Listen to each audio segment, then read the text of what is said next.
Good afternoon in Saskatoon and wherever else you're joining us. My name is Gwen Grenier from the University of Regina, and I'm the National Coordinator for the 2023 CAP Lecture Tour. It now gives me great pleasure to introduce our host for today's CAP Lecture Tour talk, Prof. Sasha Kustov of the Physics and Engineering Physics Department at the University of Saskatchewan, who will introduce our speaker today. Hello, everybody. Welcome to the fifth talk in the CAP Lecture Tour series for 2023. So as already said, I'm Sasha Kustov, and I'm pleased to host this talk in the Department of Physics and Engineering Physics, University of Saskatchewan. As we gather here today, we acknowledge we are on a Treaty 6 territory and the homeland of the Métis. We pay our respect to the First Nation and Métis ancestors of this place and reaffirm our relationship with one another.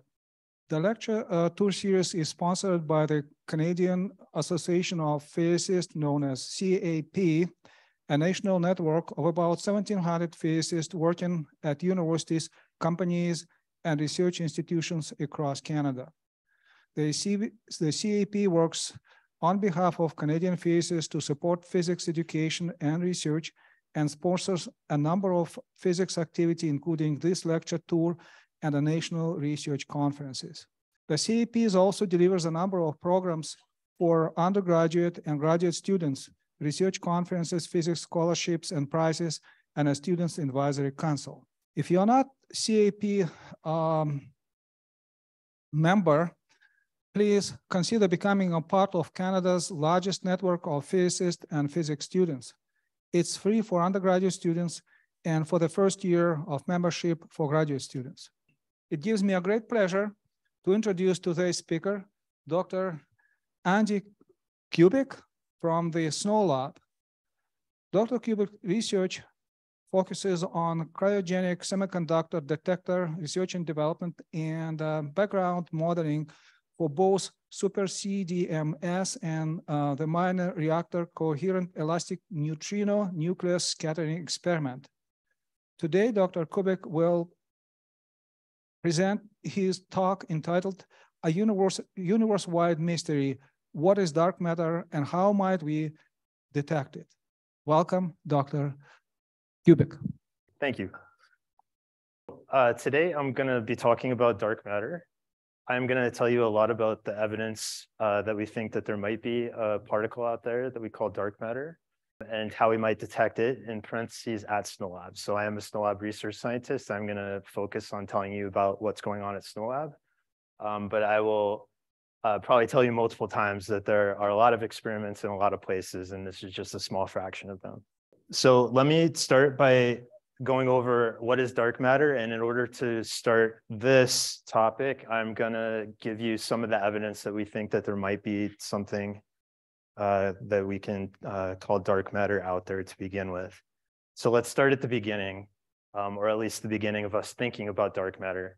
So in 1933, Fritz Zwicky was looking at a galaxy cluster called the Coma cluster, and he noticed something interesting. He noticed that all of the galaxies in this cluster seemed to be moving faster than he expected them to. He expected them to have certain velocities based on the mass that he estimated in the cluster based on how much light they were emitting. However, that did not actually explain how fast the galaxies were orbiting around in the cluster at all. So at the time, he sort of put forth an idea that there might be extra matter there that we can't see, that's gravitationally affecting these galaxies and causing them to move faster than we expected. He was one of the first people to coin the phrase dark matter. He wasn't taken very seriously at the time, but later more evidence came about. So let's talk first a little bit about why this matters. So if we look at a more simple system like the solar system, as we get further away from where most of the matter in the solar system is, which is going to be the sun, you expect the velocity of the things orbiting the sun to drop off something like 1/r². Okay, and if we look at this as, if we look at the velocities of the planets as a function of their distance, they seem to follow that pattern pretty well. Now, in the 1970s, Vera Rubin and Kent Ford noticed something very interesting when looking at the Andromeda galaxy. they expected, based on the amount of mass in the galaxy, that as you moved further away, it would fall off. Again, the velocities of stars around the center of galaxy would fall off something, again, like this 1/r², like on the left here. What they actually saw was something more like on the right. So the stars, as you got further away from the galaxy, were basically keeping about the same or constant velocity. So as you got further and further out, the velocity curve stayed pretty much flat. Okay, so this was very interesting. Based on the amount of matter that we thought was in the galaxy, this didn't make much sense. But again, just like with the galaxy cluster that we just mentioned, you could postulate that there might be some extra matter here that we don't see that could be responsible for these velocity curves staying flat like this. Okay, another piece of evidence that we have seen is something called gravitational lensing. Okay, so this is a very cool phenomenon where if you have a whole lot of mass in an area and something behind that in your field of vision, the gravity will actually bend the light around it and that object will act like a lens. Okay, so if you have like something like very high mass, like a galaxy, and then another galaxy behind, you might see something like this. This is an object known as the Einstein cross. This is actually only two objects, one forefront object, another object behind it, and you're seeing images of that object behind gravitationally lensed around the forefront. And sometimes you get some very interesting patterns due to gravitational lensing, like this smiley face here. Okay, how does this help us with dark matter? So we noticed that in this case, the bullet cluster, we had two galaxies colliding with each other, or two clusters colliding with each other. By using this phenomenon of gravitational lensing, what we saw was that there was a lot of lensing in an area that we didn't actually see much visible matter. On top of that, when the two gas clouds collided, the visible matter actually sort of clumped together and stuck together. That's what this picture is on the right. The picture on the left is where the gravitational lensing tells us that most of the matter was. So you can see that they don't actually match up. So it appears that there's a bunch of extra mass in a place where it doesn't look like there should be any just by visible light. And what we think is happening here is that the dark matter has just sort of passed through without interacting much, while all the visible matter that we're used to has interacted and slowed down and sort of clumped up in the center. Another piece of evidence that we have that we believe points to dark matter is actually structure formation in the universe. So if we look at the very early universe where we had a bunch of sort of non-structured stuff floating around and look at how we think that it sort of clumped together and formed into galaxies, the only way, at least in our current models, that we can sort of explain the observations of how the galaxies are sort of clumped up together today is if there's some extra matter floating around. Okay, so dark matter is possible to help explain how the large scale structure formed in the early universe. You can see this is an actual simulation here of what this formation might have looked like given the presence of a particle dark matter around. Okay, the caveat is that this means that the dark matter candidate has to have some certain properties in order for it to be part of the explanation for the structure formation. And one of those is that at least a component of it is not relativistic. But we can look at the cosmic microwave background as well. So this is sort of the remnant radiation that's left over from the Big Bang. So at the time of the Big Bang, everything was very hot, dense. Everything was interacting with each other. At a certain point, as the universe expanded and everything cooled down, atoms started to form and the light that was floating around was able to escape without interacting much anymore. And once that happened, the universe kept expanding. This light kept getting redshifted and redshifted due to the expansion of the universe. And eventually it cooled down to what we see today, which is pretty cold at just over 2 Kelvin. But the interesting thing is that if we look at the sort of the variations in this temperature over the whole visible sky, in order for that to fit with our best models, it actually points to most of the matter in the universe being matter that we can't actually measure and see. So in this particular model, we can only basically explain about 5% of the matter with visible matter that we're used to. So hydrogen atoms, things like that. In this model, 20% of the matter, in fact, has to be this dark matter. And then most of everything, 68%, is going to be something we call dark energy, which I'm not going to talk about at all in this talk. We're going to focus on the dark matter part. But okay, we have a lot of evidence now pointing to something weird that we're not used to. So we have strong evidence that dark matter is a particle. Hopefully, I've sort of convinced you of that in the last few slides. I should put a caveat here that it is possible that it also could be that we just don't understand gravity the way we think we do. However, it's very hard to explain some of the phenomena I showed you, like the bullet cluster and the cosmic microwave background with just a modification to gravity. So I'm going to be biased. I'm looking for dark matter as a particle, but there is evidence to support that as well. It has to be stable. If it wasn't stable, then it wouldn't be around anymore if we think that it was all created at the time of the Big Bang. It has to interact very rarely with the particles we're used to.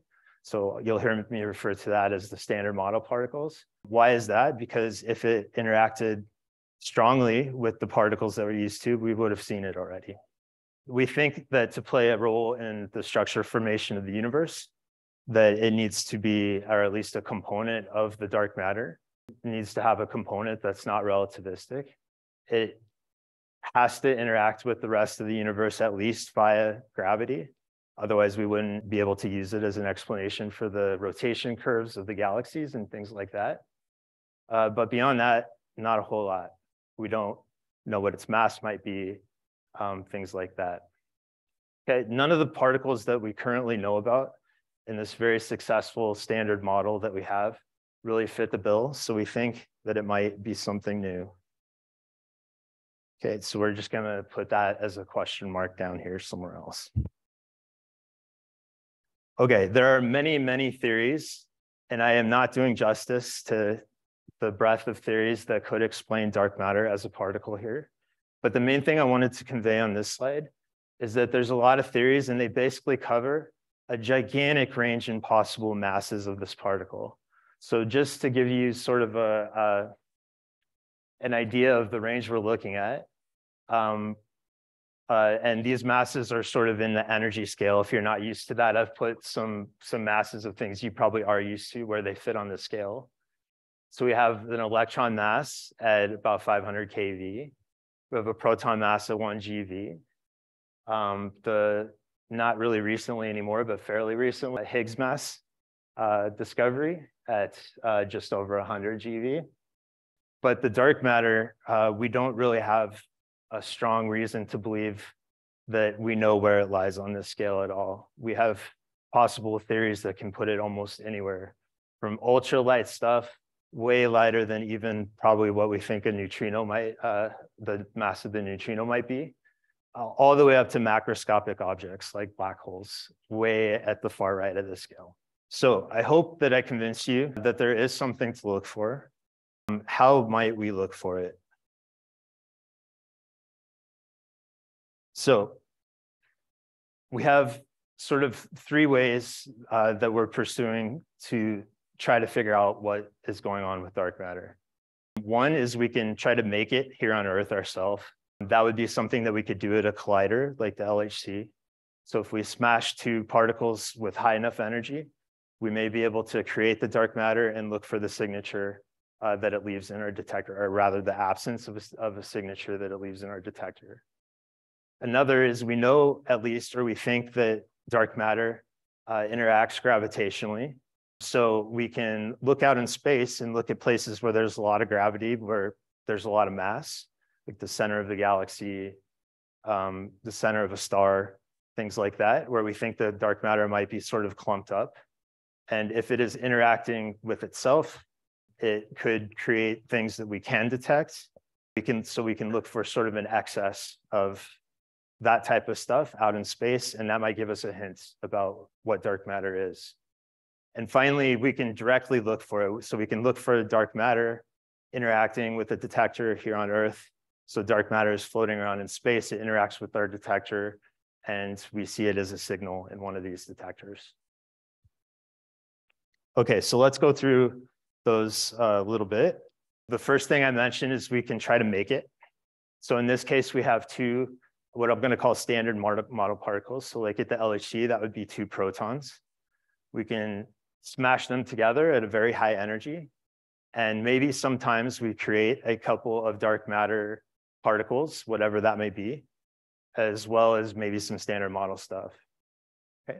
So we know that, remember our list of things that we know, the dark matter is not going to interact much with anything. So how are we ever going to see this in the detector? Well, the answer is we actually won't, or we don't expect to. What we look for is something missing in our detector. So everything smashes together. We look, we have an imbalance of momentum. We expect all of the momentum to be conserved. We see an imbalance in that, and we maybe think that that could be a dark matter particle escaping our detector, so not being detected at all. Right? This is the same way that we would look for, let's say, a neutrino in a collider. Same deal. It's not going to interact much. It's just going to escape. So we look for the same type of signature for dark matter and see if we can see it. Right. The second method that I mentioned was to look for dark matter interacting with itself out in space. So we now turn to astronomy. We look at places, like I mentioned before, where we think that dark matter may clump up. So places where there's a lot of mass, a lot of gravity. This could be a center of a galaxy. This could be a center of a star, something like that. The dark matter clumps up there. That means that there's a lot of it around. Hopefully, it has a higher chance of interacting with itself. It interacts with itself and creates two particles that we can detect. So we can look for basically an excess of stuff coming from these high density regions, whether they be photons, so light. We could get like extra photons of a certain energy coming from somewhere that we don't expect, extra electrons, something like that. Okay, finally, and where I'm going to spend most of my time today is we can look at dark matter interacting directly with the detector here on Earth. So in this case, we're looking for dark matter coming in and interacting with some standard particle that we're used to, like a nucleus or something in your detector.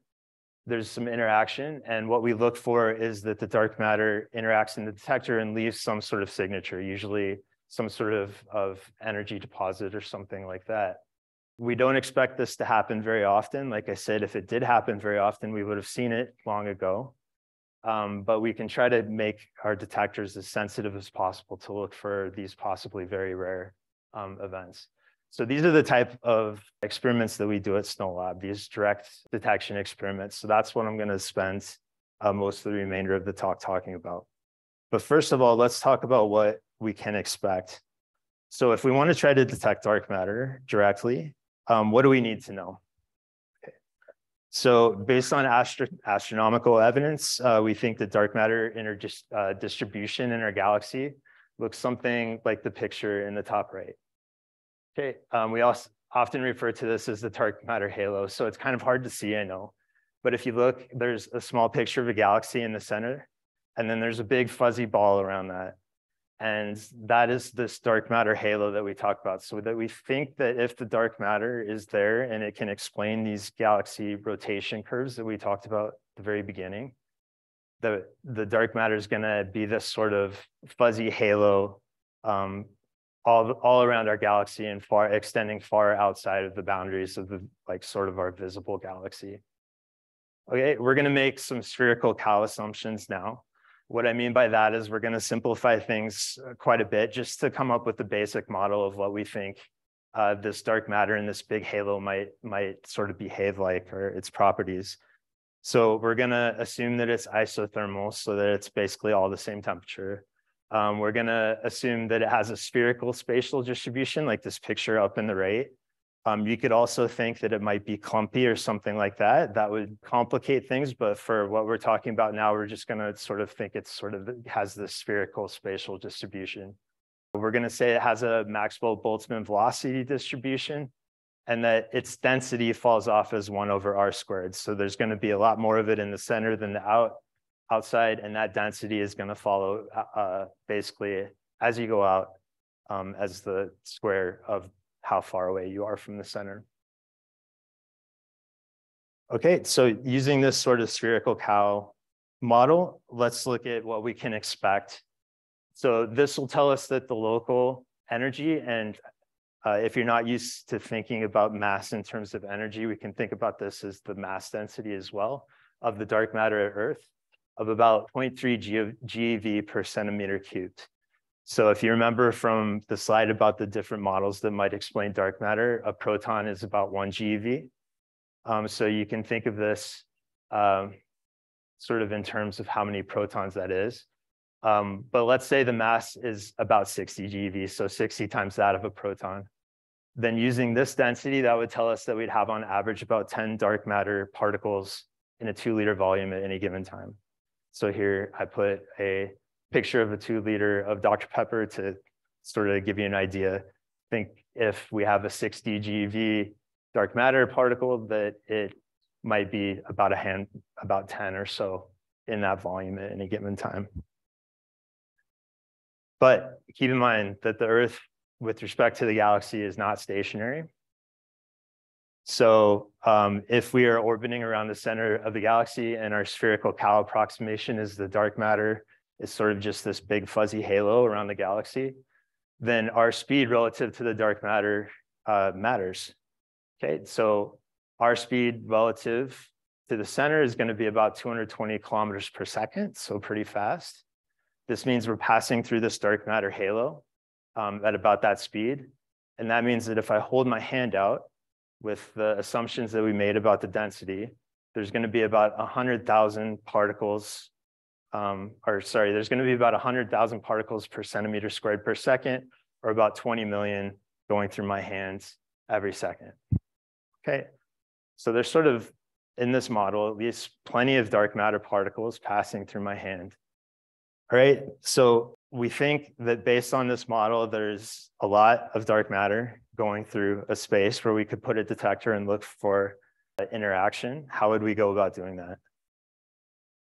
Okay, so we're gonna sort of, again, use a pretty straightforward model. We're going to look for a dark matter particle smashing into a nucleus or an electron in our detector. We're gonna assume that it's gonna interact at least sometimes. That's what we're going to look for. And then it's going to deposit some energy. So depending on the type of detector we have, that energy can show itself in different ways. So it's just some examples. It could cause some ionization in your detector. So it could liberate some charge. You can measure that charge. It might cause some scintillation. So that means a small flash of light that you could detect with a detector that's sensitive to light. Or it might heat things up. And this we'll usually refer to as phonons. I'll explain more about that later. There are a lot of detectors that are looking for dark matter via this direct detection. So here is a very non-exhaustive list of those detectors and which sort of signatures that they're looking for.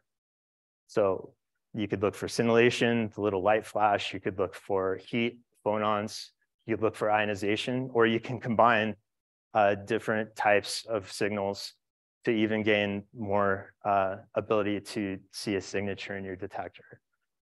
So again, what I want to stress here is that there's a lot of detectors, there's a lot of different experiments looking for dark matter in this way. Going into a bit more detail, so if the dark matter has a mass that's sort of in line with particles that we're used to, like protons and things like that. And when I say in line with those particles, I mean within a factor of 10 or 100 or something like that of the mass. So let's look at the situation where the dark matter is very heavy. So we have a dark matter particle coming in and it interacts with our standard model particle. So a proton or nucleus or an electron or something like that. So let's just think back to our introduction physics mechanics class. What happens when a really big thing, like a bowling ball, sort of interacts with something that's very light and small, like a ping pong ball? The bowling ball doesn't care very much. It sort of just keeps going on its way. And the ping pong ball gets shot off with a big velocity off to the side, right? So in this sort of situation where the dark matter is much heavier than whatever it's interacting with in your detector, you're going to have a big energy signature. You're going to have a lot of energy left in your detector by the interaction. But let's look at the other way. What if the dark matter is the ping pong ball, the very light thing, and the standard model is sort of the bowling ball in this situation? There, your dark matter is going to change direction, but its velocity is not going to change too much, at least the magnitude. And the dark matter is going to go on its way, and you're just going to have a very slight little bit of total energy left in your detector. So the big bowling ball standard model particle, the nucleus, whatever, is just not going to see very much. So in this case, you're going to have a very small amount of energy in your detector. So remember that we already said, based on our spherical Cal model, that we're estimating the energy density to be about 0.3 GeV per centimeters cubed, or if you want to think of it again as the mass density. That means that if the dark matter particle is very heavy and we know the density, then there is going to be less total of the particles floating around, right? So does that make sense to everyone? And vice versa as well. If the dark matter is very light, we know the energy density, then there's going to be a lot more of them around. Okay. And I hope that I conveyed earlier that we don't really know what the mass of the dark matter is. It could be anything. So we could have either of these situations or something even way more extreme. So what we want to do is we want to have sort of a bunch of type of detectors that are good at looking for both of these situations to cover the whole ground. Right, so this plot is going to look a little scary at first, but let's walk it through. So what are we plotting here? We're plotting on the y-axis what we call the cross section. So that's basically the probability that the dark matter is going to interact with whatever is in your detector. So as you go higher in y, the more likely a dark matter particle passing through your detector is to interact with any of the stuff in your detector. On the x-axis, you have the mass. So you have very low mass.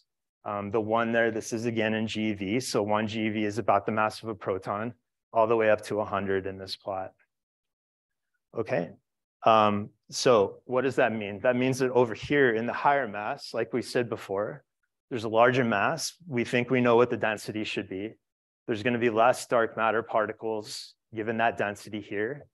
And we're going to gain more by having much more detector, so more atoms for that dark matter to interact with, because we have less of the dark matter to interact in the first place. So in order to look in that region, we're going to try to build the biggest detector that we can. We're going to care less about how sensitive that detector is, how low of energy deposit it can look for, because we think over there, those very heavy dark matter mass, if they do interact, they're going to leave a bunch of energy. We don't have to worry about the detector being super sensitive. Right. On the other side, the part circled in blue is the opposite. There we have the smaller mass. There we're going to have less energy deposited because, again, our dark matter is more like that ping pong ball hitting the bowling ball. So what we really care about in that region, that if you do have an interaction, that your detector is sensitive enough to see that really small energy deposit there.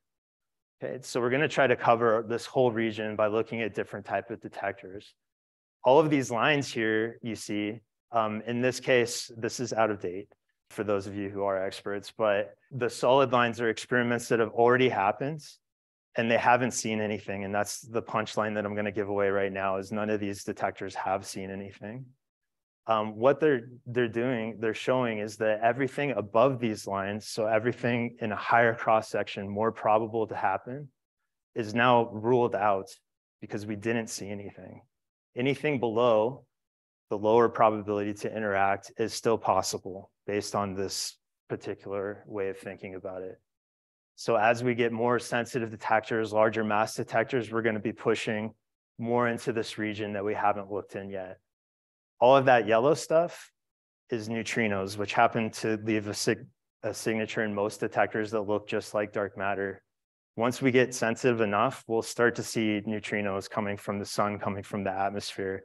Then it gets harder to look for dark matter because we start to see these neutrinos interacting all the time. And we have to somehow distinguish between those and the dark matter. Okay, so our big challenge, there's a very low interaction rate. If there wasn't, we would have seen it by now. So imagine we have our hand. Remember, we said that there's about 20 million dark matter particles passing through a hand per second, given a mass of about 60 GeV, 60 times that of the proton. Let's say we have a detector about that size, then we might expect something based on our models about 1 interaction per kilogram per year. Unfortunately, when you have a detector, it's not just dark matter that's going to interact with it.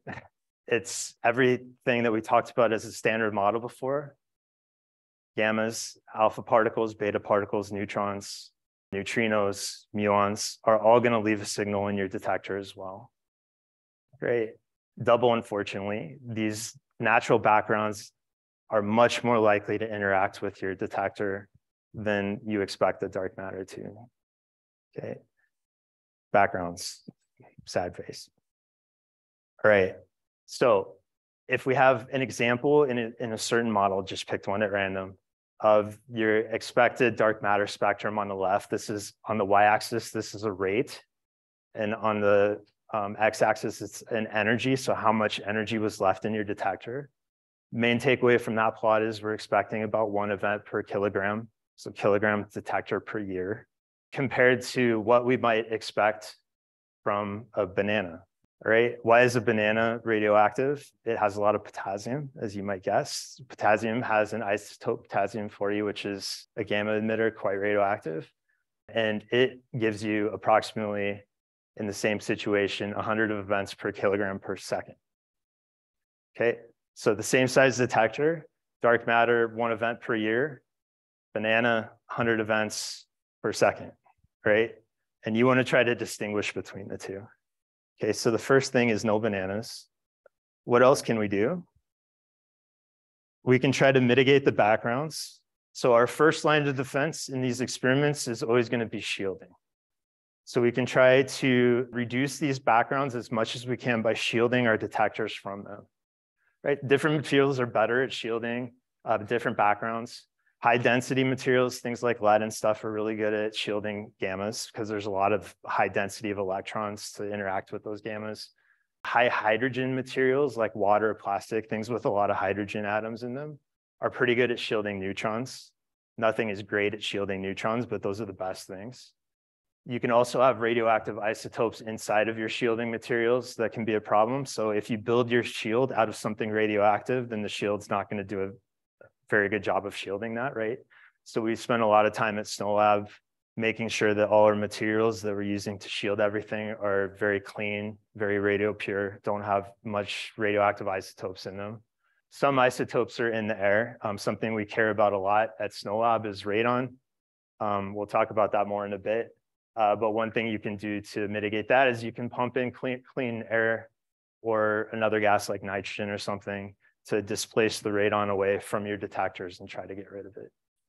Okay, shielding is usually not enough. Another thing that you can do is you can look at a signal in your detector, and based on the properties of that signal, you can try to do something that we call signal discrimination. So a signal for something interacting with an electron in your detector might look different than a signal from something interacting with a neutron, for instance. In most of our models, not all, but in many of them, dark matter prefers, or at least gives you a better signal if it interacts with a nucleus. So if you can differentiate between the stuff interacting with the electrons, the stuff interacting with the nucleus, you can throw away all the stuff that's interacting with the electrons and get rid of a lot of your backgrounds that way. So you'll hear us talking about signal discrimination. If your background interacts with the nucleus as well, though, this isn't going to work very well. So things like this neutrons and neutrinos, this isn't going to help you very much. As I mentioned before, radon is in the air. So this makes it particularly hard to get rid of. So radon's a radioactive gas, which is produced in the dirt as part of the uranium decay chain. So any natural uranium in the dirt is going to sort of give you this radon. I'll talk more about this in a second, but it's especially an issue at SNOLAB since we're underground. There's a lot of dirt around. We have a higher radon, the same reason that you have to worry about radon in a basement of a house, for instance, is there's more dirt around basically, and you have to make sure that you're getting clean air in to displace the radon. One of the ways that I mentioned that we can sort of mitigate this, and an example that we do at SNOLAB as part of the super CDMS experiment, is we actually filter the air to remove the radon and then pump the air in to whatever environment where we're working with the detectors that we want to be low radon. Neutrons are also sort of obnoxious. So they're neutral particles like we expect our dark matter to be. So they like to interact with the nuclei in your detector. This mimics a lot of dark matter candidates. So we want to make sure that we don't have a lot of neutrons to confuse us. So what we have to do, they're kind of hard to shield. You can shield them, like I said, with water and plastic. But what we really need to do is try to make sure that there's a few of them around as possible in the first place. So that brings us to the final background that I'm going to talk about here, at least, which are muons. So muons are a heavier cousin to the electrons. So they're basically just like the electron, but heavier. They also decay because they're heavier than the electron. Most of the muons that we see at the Earth's surface are produced in cosmic rays. So a high energy nuclei comes from space, smashes into something in the atmosphere, and makes a whole mess of secondary particles, including muons. Muons by themselves are pretty easy to distinguish in your detectors because they like to dump a whole lot of energy in them usually. However, they interact with other stuff like your shield and knock off neutrons, which then go into your detector and are a problem. Muons like to penetrate a very large amount of shielding without interacting much, or I shouldn't say not interacting much, but they can get really far before they sort of die out. The only real way to get rid of muons and subsequently the neutrons that these muons cause, that we know about anyway, is to put a whole lot of shielding between these cosmic rays and us. What is the best way to do that? We could put a whole lot of dirt in between us and the cosmic rays. We can do that by going underground. So how do we deal with muons? Well, let's go to Sudbury, Ontario. What's exciting about Sudbury? Well, I can't have a talk mentioning Sudbury without showing you a picture of the big nickel. Why do we have a statue of a big nickel there? Well, there's a lot of nickel mines in Sudbury. These nickel mines tend to be very deep. We can build detectors deep in the mine and have a lot of dirt above us to help shield from muons. So let's put our detectors way deep down in a mine. This puts a whole lot of shielding between us and the atmosphere. That shields us from the muons and subsequently gives us a much lower neutron rate. So we built an entire lab in a nickel mine. This is SNOLAB. We're at about 6,000 meters water equivalent. So there's as much dirt above us to be equivalent to about 6,000 meters of water. The actual depth is 6,800 feet. So we're pretty deep. The mine itself goes down quite a bit further. It goes a few thousand feet deeper than that. And it is an active mine. So they are actively mining nickel from this mine still. And just a schematic of the mine, I have a few of those in the talk, I think. And just some photos. Here's some photos of the underground lab. One thing I'll mention is that the lab itself is entirely a clean room. Like I said, we care a lot about radioactive backgrounds. We care a lot about keeping things clean. So the entire lab is a class 2000 clean room. So the 2000 refers to how much dust there is in the air basically. And we try to keep everything extremely clean, including the people going into the lab. So you'll see everyone in these blue jumpsuits. To enter the lab, they have to shower, clean up, enter. Everything that goes into the lab is thoroughly cleaned to make sure that none of this radioactive dust or anything like that gets into the lab. Within the lab itself, we also have some sort of cleaner clean rooms. I give an example here in the bottom right. That's the CUTE facility. You can see the sort of boxed in windowed area there. That is a class 300 clean room where that is also a low radon room. And we deal with some of the super CDMS detectors there in particular. So SNOLAB hosts many experiments, not just dark matter. The factoid that I always like to flash on this slide as well is that we have the deepest flushing toilet in the world. It's 6,800 feet underground. We have a fully functioning lunch area and meeting room that also serves as the refuge in case we have a fire or something like that. We host a lot of dark matter detectors, and not just dark matter detectors. The sort of original purpose of SNOLAB was for the SNO experiment. That's where the SNO in SNOLAB comes from, the Sudbury Neutrino Observatory. So this experiment was part of the Nobel Prize in Physics in 2015, looking at neutrino oscillations. And so this is the neutrino experiment. This is sort of the beginning of SNOLAB here, and I hope this movie plays.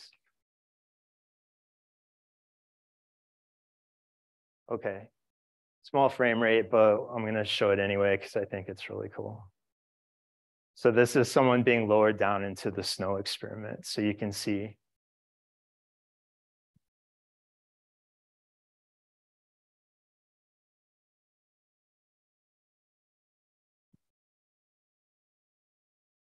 Unfortunately, there's no audio. There's some very dramatic music playing while this goes on as well.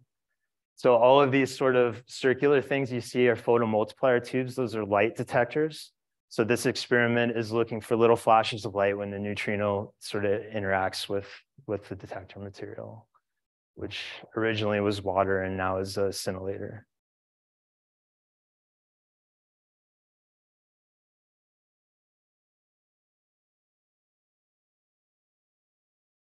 And a reminder, this is 6,800 feet underground. Okay, so that was sort of the original reason for the SNO facility. We now have SNOLAB, which is a multi-experiment facility. We have a whole bunch of dark matter detectors down there. Here are the detectors that we have sort of in the new, what we call the new part of the lab. These are all dark matter detectors, and we're going to talk about these a little bit one at a time here. So the first one I want to talk about is Deep 3600. And again, I'm not going to do any of these experiments justice because there's too much to talk about. But Deep is sort of, remember that plot I showed you of mass versus, or cross-section versus mass? Deep is looking sort of on the right-hand side of that plot. So they're looking for a higher mass dark matter, which, remember I said the idea there is we want to build a big detector. We want to have a lot of target where there's going to be less of these higher mass dark matter particles floating around. So we want to have a lot of target so that we can catch one of the interactions if one happens. So they use 3,600 kilograms of liquid argon. That's a lot of mass. Like we said before, that means the Deep is great for looking for higher mass dark matter particles. So if you remember our plot, their signal, they look for a dark matter particle coming in and interacting with the argon. That gives them a little flash of light, the scintillation, and it's measured by a photomultiplier tube. So that's all these sort of tubes that you can see on the outside of their experiment there. So the dark matter comes in, a little bit of flash of light that's detected by some of the PMTs. That's the signal they're looking for. Another example of a dark matter experiment we have is called DOMIC. So DOMIC uses a silicon CCD. So you may recognize that term, CCD. It's the same technology that's used in your phone's camera. So the CCD is the sensitive light detector in your camera that helps you get your image. What they're doing is they're essentially taking a long exposure photo in a very shielded environment. So I put here an example of one of these photos. You can see all these little squiggles and dots on it. Those are all particles interacting with the CCD. The shape of these squiggles and lines can tell you something about what type of particle interacted. So again, this is going back to that signal discrimination. If you have a muon, it just sort of passes straight through and leaves a straight line. That's these kind of straight line parts of the image. If you have an electron, it does interact and it sort of winds its way around and gives you the squiggles. If you have a nuclear interaction, which is the main thing they're looking for, it just leaves a single dot. It interacts in a single pixel plus a little bit around, and you just see sort of a dot. So they take a long exposure, they analyze these basically photos, and they look to see if there's more of these sort of dots than they expect. And that can tell them if there might be a dark matter signal there. Yeah. So it's a smaller detector. They're just about this big. And I don't know if the people on camera can see that, but it's pretty small. But they're very sensitive. So that means that they're going to be great for lower mass dark matter candidates. Like we said, they have a very low threshold, so they can look for a very small signal. That's going to make them better for looking at the lower mass stuff. PICO is actually a bubble chamber, which I think is really cool. It's 40 liters of the current incarnation of PICO anyway is 40 liters of superheated C3F8 bubble chamber. So the photo on the top right is actually an animated GIF. If you watch it carefully, you can see the bubble where an interaction, a nuclear interaction happened, created a bubble, and it sort of expands.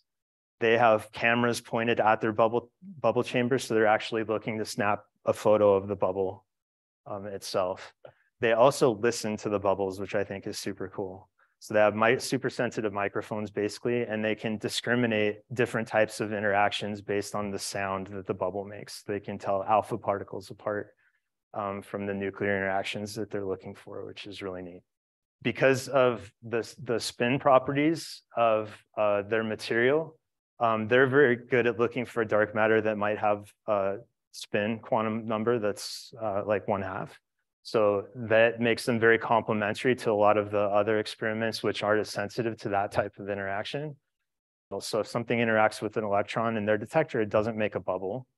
That's great because any of these backgrounds that would be interacting with electrons preferably just aren't going to show up in their detector. So that reduces a lot of their background by quite a bit. And finally, in the last few minutes of my talk, I'm going to spend a little bit more time on this because this is the one I work on. The super CDMS detector, which is under construction right now. So I'm going to be showing you a lot of pictures of things as they're being built. Stands for super, or super stands for super. CDMS stands for cryogenic dark matter search. So you can see the example I took of shielding before is the super CDMS shielding. We have neutron shielding, gamma shielding is lead. So the main idea for our detectors is we have some detector, which I label here as an absorber.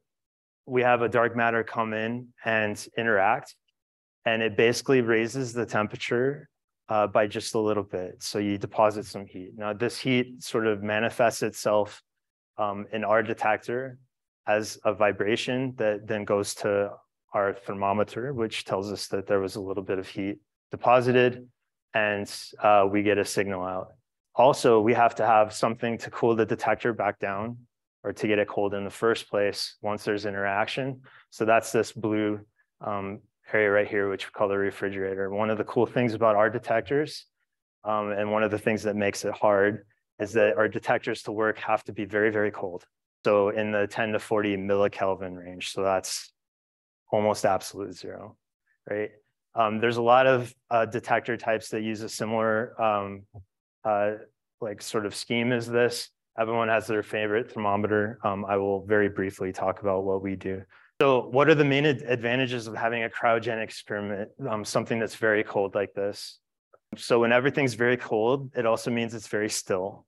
So there's less random motions, things that could mimic an interaction that we don't want, lower noise when things are cold, and better energy sensitivity and lower threshold for basically for the first two reasons of the first two bullet points. So the workhorse of our experiment is the dilution refrigerator. This is what gets us down very cold. You can see our technician, Marco, he hates that I show this picture everywhere, but there it is. That's our dilution fridge. That is what gets us down to 10 millikelvin. These are what our detectors look like. So they're single crystals of germanium and silicon. They're about 4 inches in diameter and a little over an inch thick. We have 4 towers of 6 detectors of both not combined germanium and silicon, and they look like when they're fully ready to go, like the pictures in the bottom. So just really quickly, how do these work? So you have this whole crystal at 10 millikelvin. A particle comes in and interacts on the surface of this detector. You have a whole circuit printed. Part of this circuit is made out of tungsten. Tungsten is superconducting at around 10 millikelvin, a little bit higher than that. So what you do is you keep the tungsten right at a temperature in between where it's superconducting and normal, okay? So a little bit warmer and it has a pretty high resistance, a little bit colder and it has 0 resistance, and you keep it right along that edge. So if you then heat it up just a little bit, that resistance is going to change a whole lot for just a little bit of temperature. So the steeper that transition, the more signal you're going to get out from a small temperature change. You want that slope to be as big as possible. Okay, so you heat it up a little bit, the resistance of that circuit changes a whole lot, and you can measure that change in the resistance basically through a change in current. and see a very small interaction. Now, this is another reason why we have to be so cold. We have to have these transition edge sensors, these little bits of tungsten, to be at their transition, which is going to be for us at about this temperature. So this is the other reason that we have to have our detectors be so cold. We have a very small change in temperature that leads to a very big change in current. We can see that as when the first interaction happens, we see it heat up, we see the current change quite a bit, really fast, and then the detector cools back down a little bit slower and we're back to baseline. So this is what an energy deposit in our detector would sort of look like if you plotted the current through the circuit versus time. Okay, so we can look at all of these different interactions and we can make an energy spectrum. Basically, the size of that change in current tells us how much energy was deposited. If we make a graph of all of those energy deposits, we see a few peaks, which are radioactive things that we already know about. And anywhere in between might be the dark matter. So our job is to now look at all the possible backgrounds, try to estimate what those backgrounds should be or get rid of as many of them as possible. And then whatever's left, we're hoping will be the dark matter signal.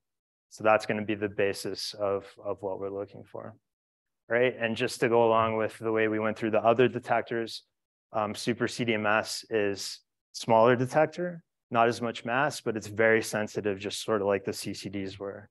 So that means that we're very good at looking at low mass dark matter, and that's where we're concentrating at super CDMS. Okay, and that brings me to the end. I should point out that there are many more experiments than just the ones at SNOLAB. I obviously couldn't even fit this into the time, so I couldn't talk about all of them. But I hope I convinced you that it's a pretty exciting time to be looking for dark matter. There's a lot of experiments that are running right now. There's a lot of experiments that are starting up soon. We haven't seen anything yet. We're hoping to see something soon. So stay tuned and hopefully we can figure out whatever that question mark is. Thank you, Andy. So we have time for questions and please get ready. I have one question that is on a chat line. What potential applications are being explored for dark matter, either theoretically or experimentally, and how might this advancements in our understanding of this property, of its properties and interactions lead to new technologies? Oh, well, that is a loaded question because, like I said, there's so many different. I gave you sort of an in-depth, not really in-depth, but a bit more in-depth description of super CDMS. So I can speak more towards that for technologies go. So the type of experiment we have at super CDMS, these cryogenic semiconductor type experiments, there's a lot of other applications that use sort of the same idea. So like our facilities are sort of the same. They get used in a lot of like quantum computing type applications, things like that. A lot of the sort of techniques that we develop for how we make our detectors sort of lend themselves to that sort of thing. We share a lot there. The way we reduce backgrounds can be important to that type of thing as well. So that's just one example. I am not the expert on the larger, like deep and things like that. So I don't know if I can speak as much to that, but yeah. That's good. Well, thank you very much. That sounds good. Okay, other questions from the room now? Okay.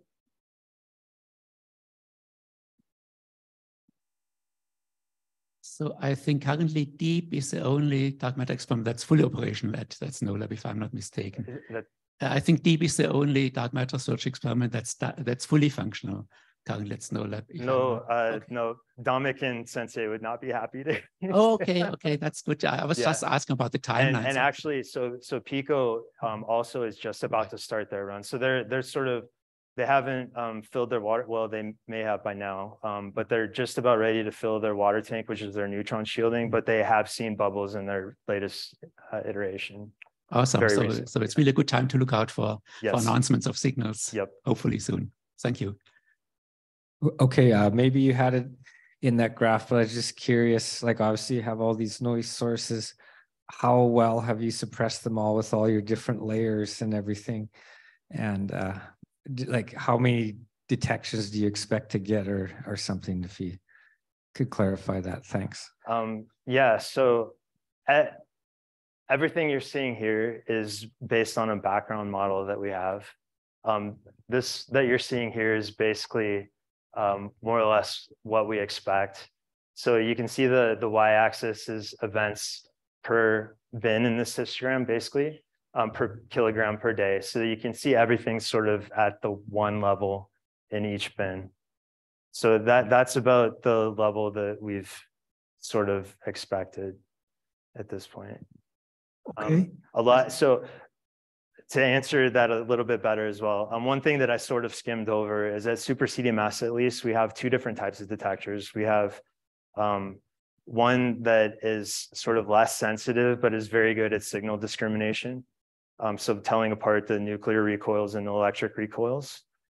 Those guys don't really drive how well we can look for dark matter, but what they do give us is a very good measure of our background sort of in situ. So we expect to use those guys to sort of really pin down our background model. And then using those to pin down our background model, we apply that to our higher sensitive detectors where we don't have that discrimination and feel much more confident that we have our backgrounds under control in that case. Hey. Early on in the talk, you said that the dark matter particles have to have a non-relativistic component. Can you elaborate on what exactly that means? Yeah, so I am not the expert at all. But most of that comes from our cosmology models, particularly looking at structure formation. So I gotta keep going back. Nope, too far, no, stop.